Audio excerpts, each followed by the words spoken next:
Welcome back, trainers, to Season 2 of our journey through the Pokemon world. We have conquered Kanto, and now we are making our way through the Johto region.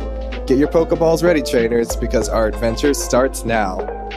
My name is Chris, and I'm playing Pokemon Crystal, and I'm also joined by my two fellow co-hosts.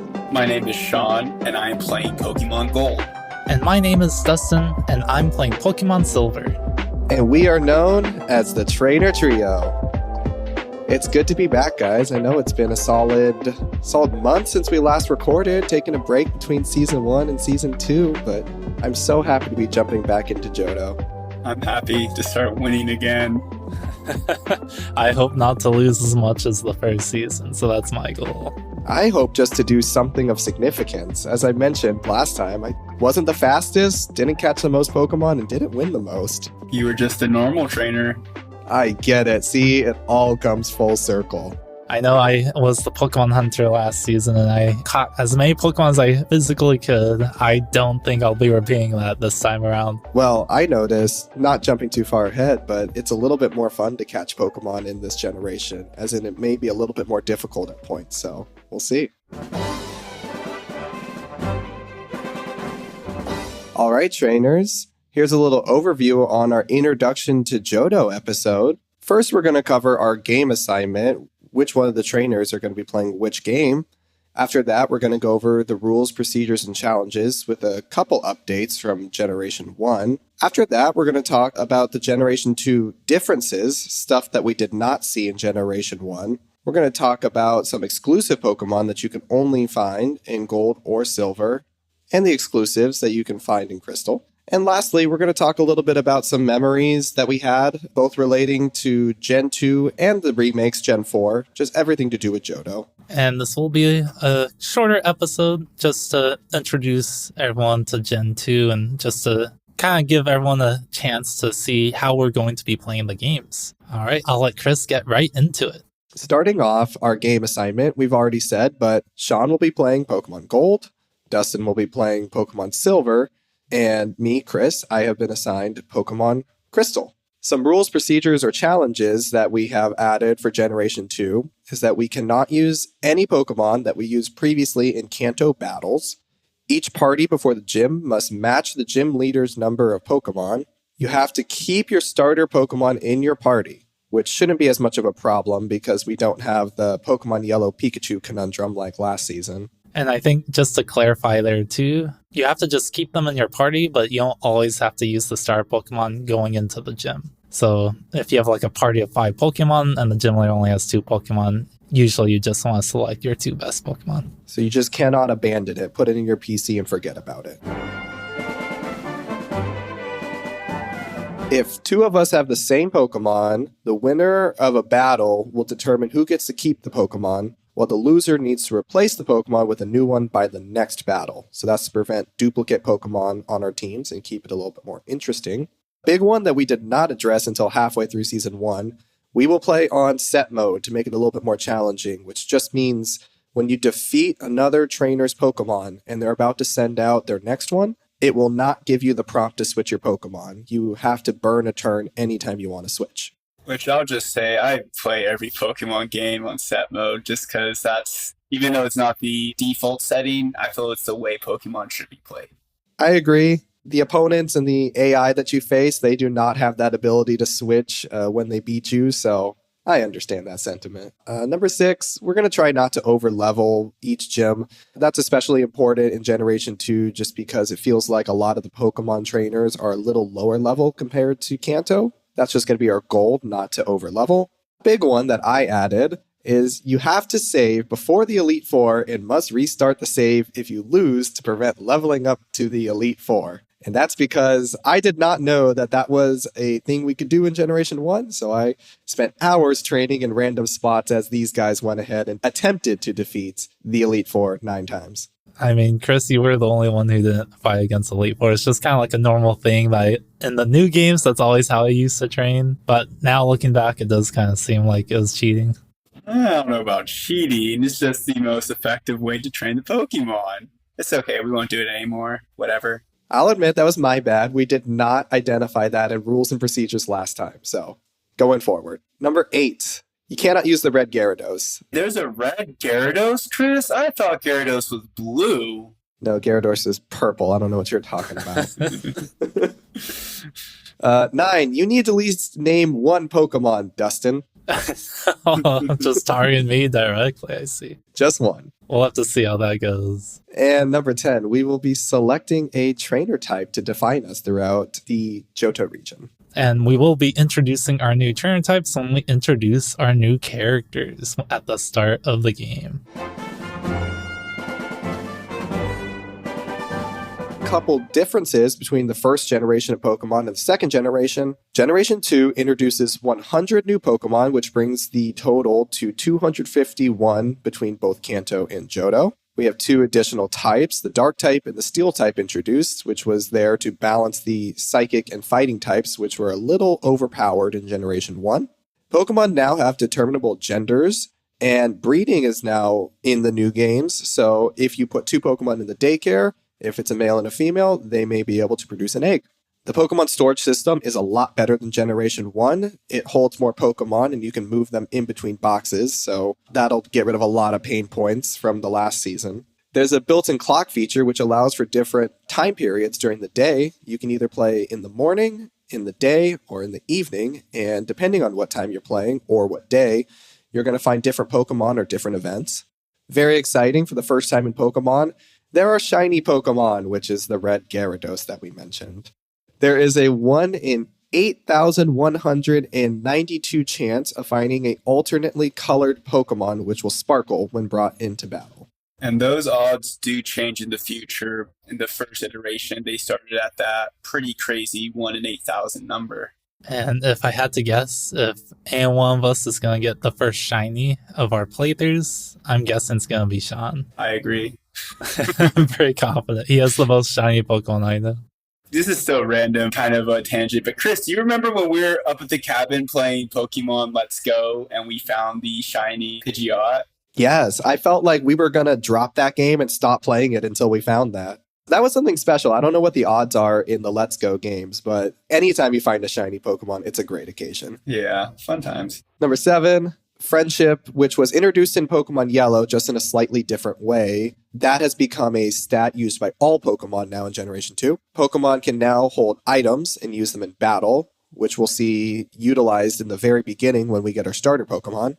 The stat system is slightly overhauled, and the special stat has now been split into special attack and special defense. However, there is still no physical special split.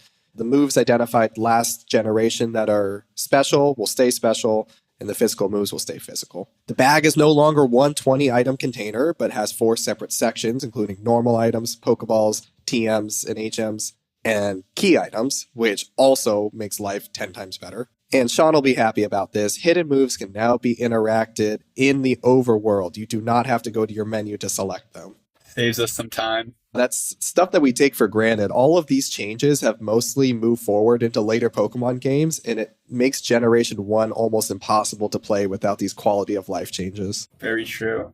And the last thing I'm going to mention before I open the floor up to my fellow co-hosts, there are a few Pokemon that are not found in each game. So there's some Pokemon not found in Gold, some in Silver, and then there are some not found in Crystal, which is a split between Pokemon not found in Silver or Gold. So the Pokemon not found in Pokemon Silver are the Growlithe and Arcanine line, Mankey and Primeape, Teddiursa and Ursaring, Gligar, Spinarak and Ariados, Mantine, and obviously Ho-Oh.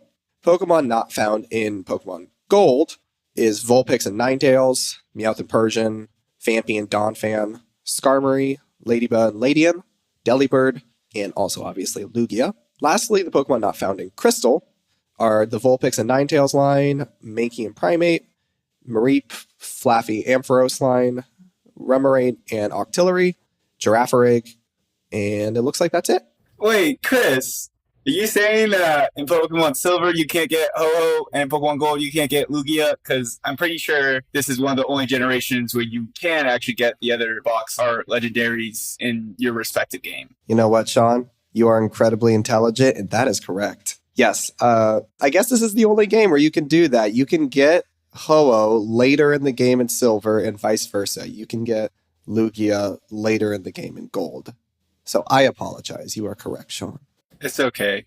As I said, Gen 2 is my favorite generation, so it would be blasphemy if I just let you say that without correcting you. It was a good thing that you caught that right away, Sean. I can't imagine if this was caught a couple weeks later.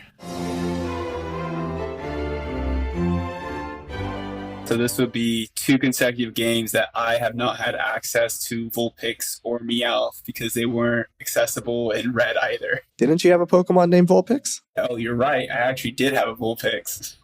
Bringing that back already. You'll never live past that. And I guess one interesting thing too about this is obviously Sean was the only one who got to pick his Pokemon game, and then me and Chris really had to fight for what was left, basically, since Sean was the winner of our last Kanto battles. And looking at this, Sean, what was the reason that you chose Gold? I chose Gold because all my memories, most of my memories, I shouldn't say all, but most of my memories of the second generation were based on me playing HeartGold. Because of that, I decided I want to keep it Gold.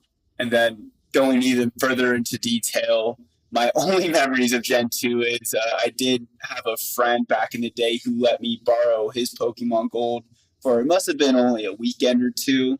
And so I always just kind of felt like I should stick with Gold. And then final reason is because I think Ho-Oh looks the coolest out of all of the box art legendaries. And so you didn't let this decide it. Basically, looking at all of the Pokemon that you can't use in Gold is mainly just the legendary Pokemon, the memories. Yeah, I had, honestly, up until we went over these exclusives, I didn't even realize what the exclusives were. That is same here. I did not realize the exclusives, but looking at this now, it does make me happy that I have Silver, because there are maybe 1 or 2 Pokemon that you can't find in Pokemon Gold that I'd like to use. I'll keep those a secret, though. So, Sean, you touched upon a couple memories that you had related to the Johto region, and that was going to be my next segment there. So I wanted to see, are there any other stories or memories that you'd like to share about Generation 2 or just the Johto region in general? I don't know if this is a popular or unpopular opinion, but in my eyes, Gen 2 is one of my favorites. As we'll go into, I really like a lot of the new Pokemon designs that are introduced. I also really like, which we'll find out later as we go through this playthrough, the fact that it's not just the Johto region, but we also eventually get access to go back to Kanto, which is something we literally don't see in any other Pokemon game. So that is super unique. I have always had a soft spot for the Gen 2 Pokemon and Pokemon games. And so you mentioned you never really played that much of Generation 2, but I imagine when these games were remade in Gen 4, you played a bunch of it. Oh yeah, HeartGold is easily the Pokemon game I have spent the most time playing. How about anyone else? I have never played Pokemon Gen 2. That includes HeartGold and SoulSilver. So this is my first time playing these games. I start Pokemon with Pokemon Yellow, and then from there just didn't really play this generation. It wasn't until Ruby and Sapphire came out that I feel I really became a Pokemon fan. So these games came out in 2000. So Dustin, you would have been 6? I would have been, 5 to 6, depending on what time of year. Yeah, Sean and I were both 3 years old, so I'm not surprised that we didn't play these when they initially came out. Some memories that I have, they're pretty close to Sean. I did not have the Generation 2 games growing up until, I think, middle school. Funny enough, there used to be a GameStop right next to where my mom had a doctor's office, so sometimes she'd bribe me in the summer. She'd be like, you have to come with me, but I'll buy you a game. And so when I was in middle school, GameStop was still selling Game Boy and Game Boy Color games. And because the Pokemon games are some of the best-selling games on the system, they were actually usually in stock back then. So I remember I bought Pokemon Gold back in the day. I must have been in 6th grade. That's my guess there. And that's the only one I had for a long time. I had just Pokemon Gold. I attempted to play it a couple times, but I think it was just a little too janky for me to really get the feel for it. So I never completed it.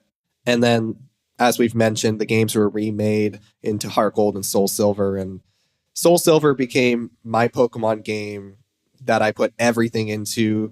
I traded up all my Pokemon from previous generations, and then Unfortunately, at a sleepover one day, I somehow lost it, and it almost killed Pokemon for me. No joke. I don't think I've actually played through the Johto region since I was probably about 11 or 12. So I'm really excited now to get back into this. Wow, that's crazy because I have a similar story for the next generation. So I will bring that up later on.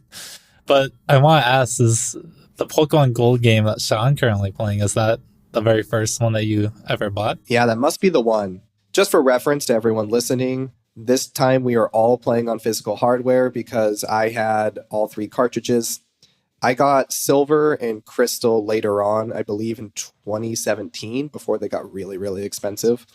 I did end up getting one more copy of Gold, but I believe the one Sean has is the original one that I picked up in 2007 or whenever. Wow, look at that. It's had great care. I've replaced all the batteries on these guys, so hopefully they don't die on us during our playthrough. We can't even find our Pokemon Yellow for the last season, but Crystal has his. At least someone here is accountable. All right, well, I think that's everything for the overview. That brings us close to our introductory episode this season. This was a shorter one. Going forward after this, they will be a little bit longer, around our usual time. I want to say around like an hour-ish long. Otherwise, in our first real episode of Season 2, we will be talking about our experiences leading up to the first gym leader, the elegant master of flying Pokemon, Faulkner. You mean the emo Nepo baby, Faulkner? Whoa, Chris, that sounds a little aggressive there. You can catch us by emailing us at thetrainertriopodcast@gmail.com. And if you do want to follow us on Twitter, you can find us at The Trainer Trio, where we do post some images of our teams and our records with the Kanto or Johto battles. So if you want to keep track of that, you can find it there. Whoever is the first person to email us, send us anything, we will shout you out on the show because we want to talk to you guys. You know, it's just us talking to each other, but send us something. We'll shout you out. You could be like, look, that's me. And you can show all your friends the cool Pokemon podcast that you're listening to that just shout you out. So you should do it. I guess we have already been emailed before. Should I do the shout outs? Yeah, who's the first person who emailed us? They need the shout out now. I think we all know that person. Oh. Well, we have to shout them out then. We actually have 2 emails. One of them, our very first email, was from our #1 fan that said, "This is crazy," and sent an attachment of Michael Scott dancing. And who was it? This is someone very close to one of the Trainer Trio. It was Trainer Chris's wife. Oh, yeah, that's cute. Chris, your wife loves you. I don't know her. We just have the same last name. I hope when she gets to this episode, she's like, wait, they're talking about me. She has already told me that she tunes out half of our words. And then we do have a second email. This is actually from one of my friends. Zatmob is the username, who says, "Hello. I was recently introduced to your podcast and can't wait until the Pokemon Gold playthrough episodes." This was during our first season. The trainer rebattling, day-night cycle, and color were everything I could dream for in the Pokemon game. I don't think the series has peaked since. See, this is really cool, though. So any other listeners, if you want to talk to us and interact with us, just say hi. Tell us about your Pokemon experiences. Tell me how cool I am and how Chris is not cool. I would love to hear that. Yes, I'd love to hear other experiences. Please do reach out. Otherwise, until next time, we are the Trainer Trio, signing off. Catch you in Violet City, trainers.